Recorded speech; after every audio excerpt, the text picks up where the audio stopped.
¿Qué tal amigos? Antes de empezar les quería comentar un poco de cómo nació este canal.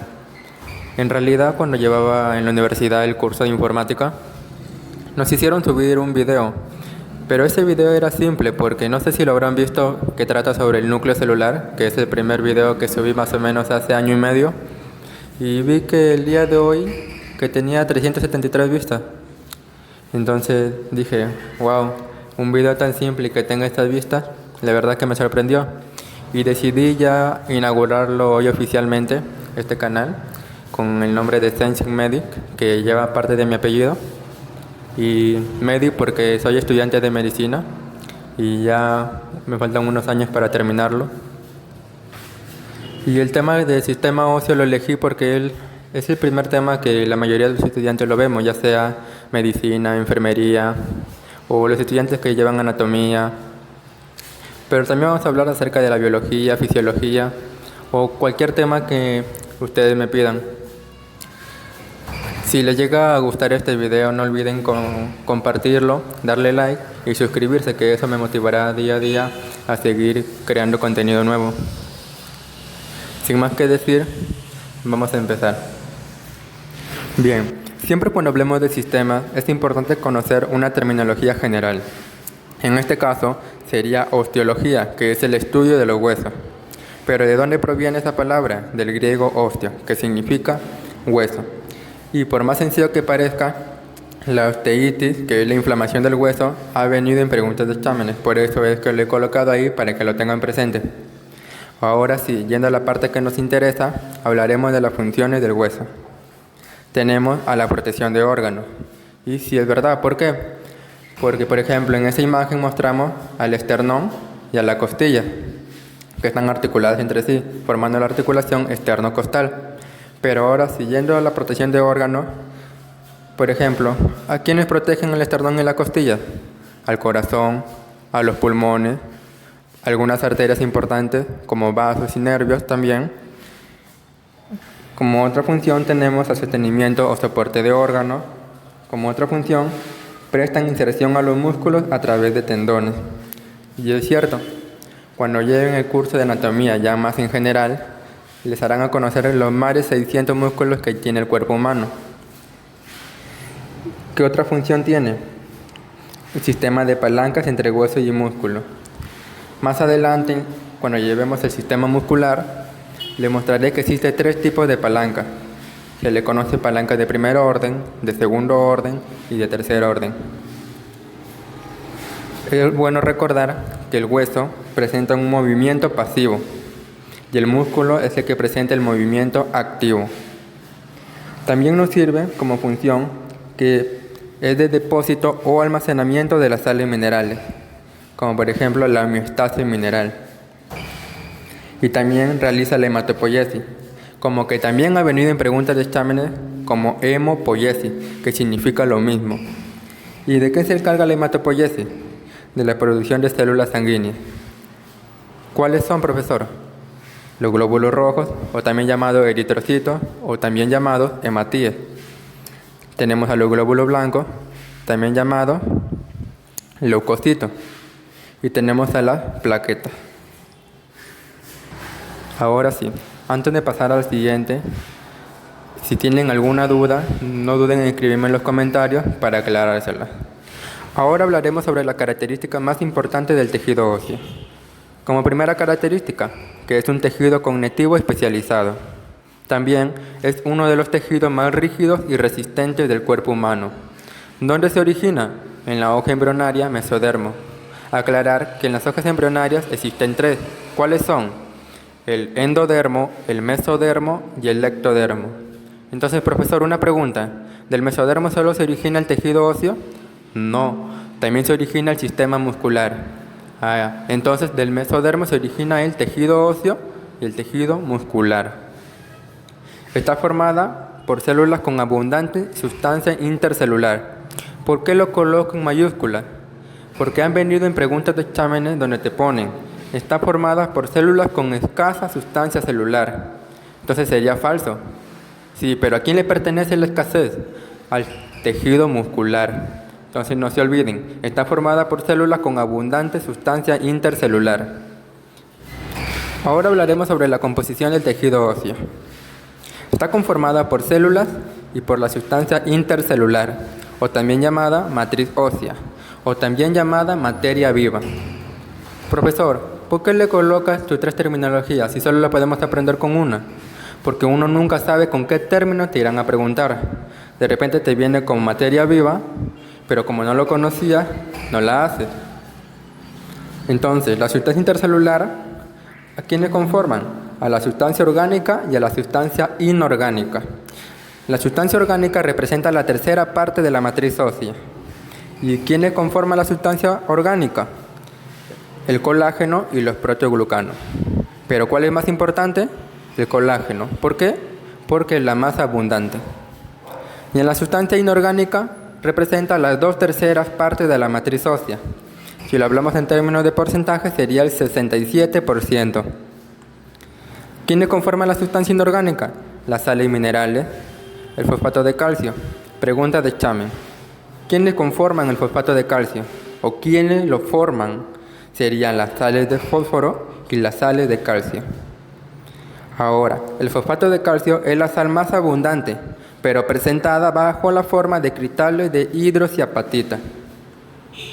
¿Por qué lo coloco?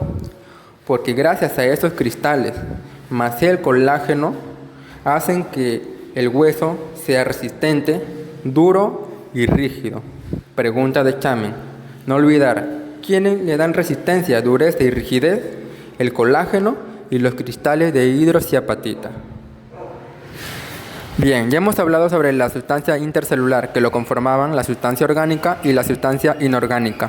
Ahora pasaremos a hablar como uno de los términos más importantes, que son las células osteoprogenitoras u osteogénicas, que así también se le conoce. ¿Qué son?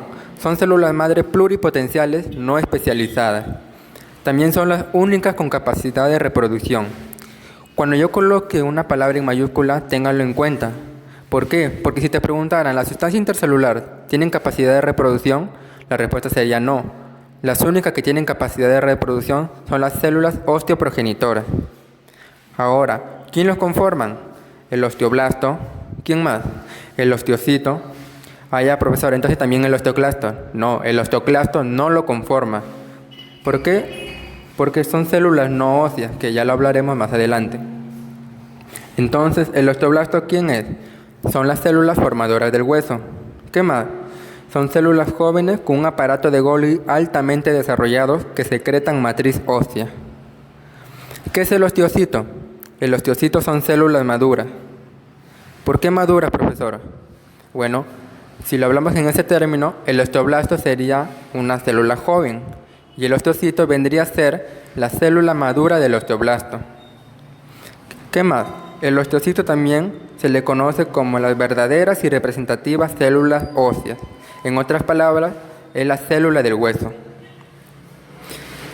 Un término importante que deben conocer ahí es su famosa cavidad que presenta el osteocito.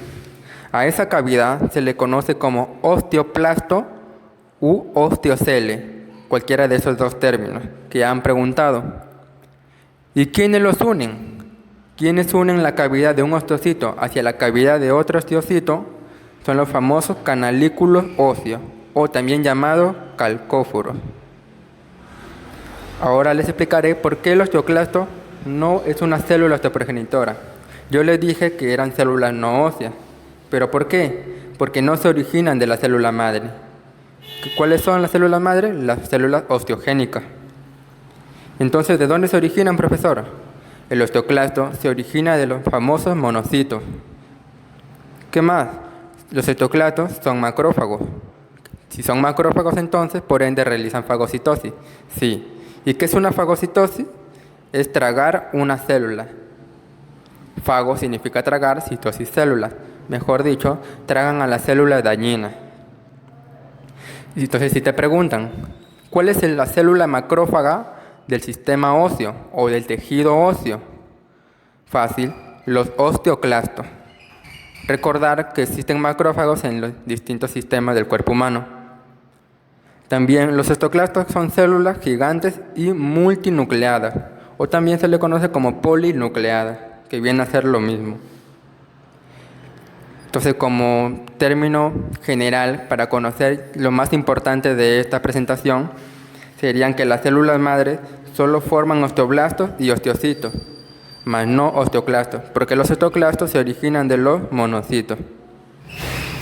Vamos a conocer un poco más acerca del osteoclasto. Si te llegaran a preguntar cuál es la función del osteoclasto, lo primero que le diría sería reabsorción ósea, pero también tenía otras funciones principales que tal vez no conocemos.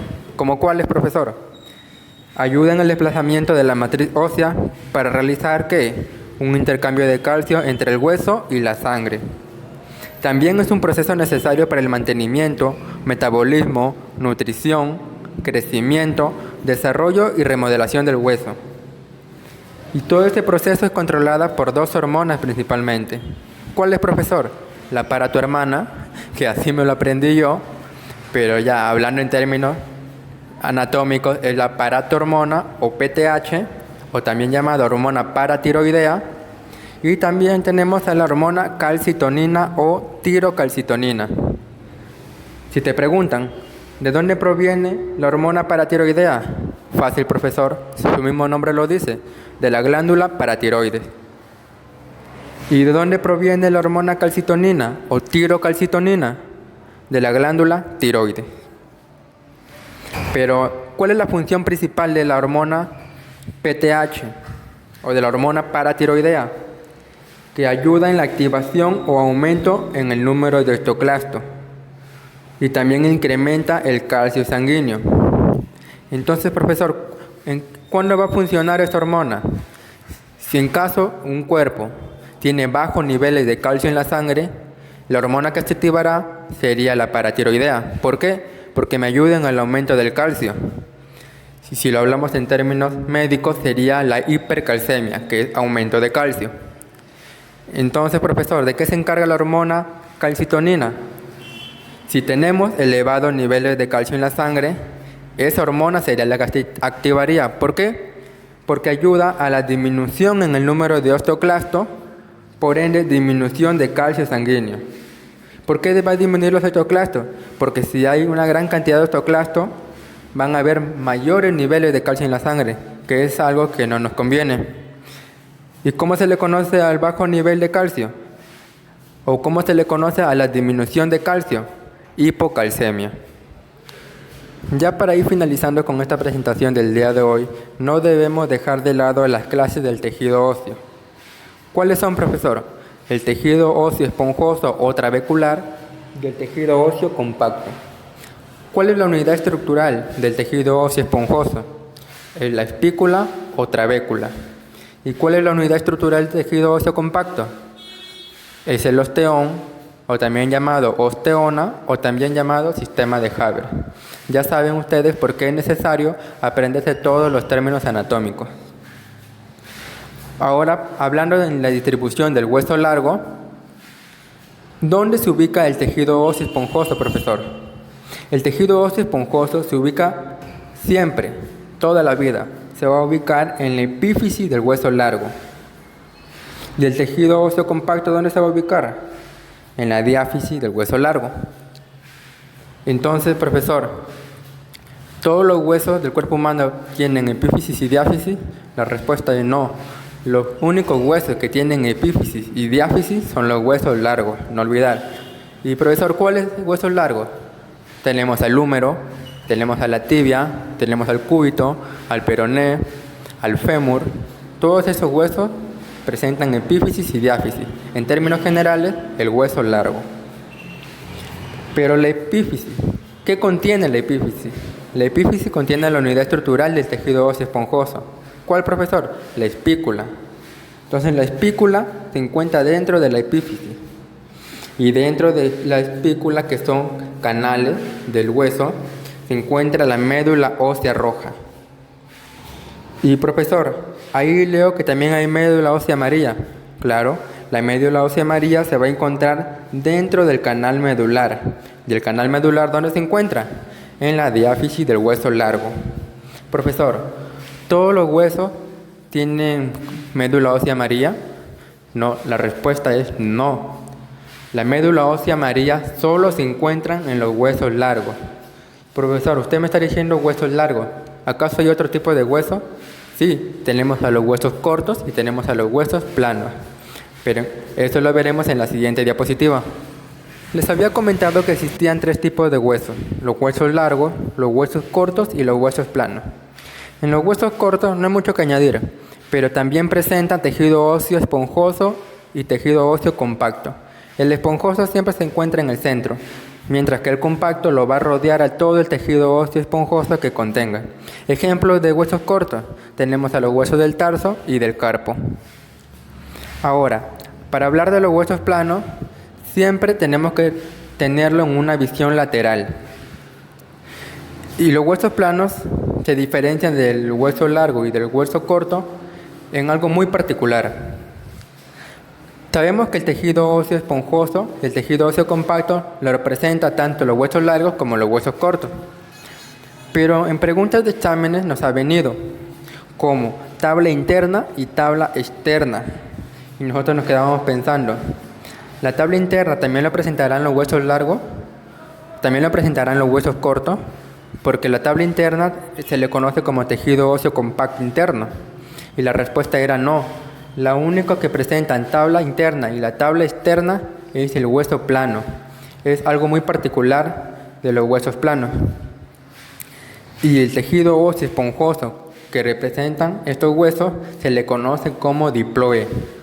Entonces, en términos generales, el hueso plano va a presentar tabla interna, tabla externa y diploide. Son los únicos huesos que van a presentar ellos. Los huesos cortos y los huesos largos no lo presentan. Y para finalizar, dentro del tejido óseo compacto teníamos a la unidad estructural que era la osteona o osteón o sistema de Haber. ¿Quiénes conforman esa osteona? Lo conforman la lámina ósea, el conducto de Haber y el conducto de Boltzmann. ¿Quién es el conducto de Boltzmann? El conducto de Boltzmann se va a encargar de unir a todo el conducto de Haber que se encuentren dentro de ese osteón. Espero que les haya gustado. Si tienen alguna duda, no duden en escribirme en los comentarios para responderles. Nos vemos en un siguiente capítulo. Cuídense.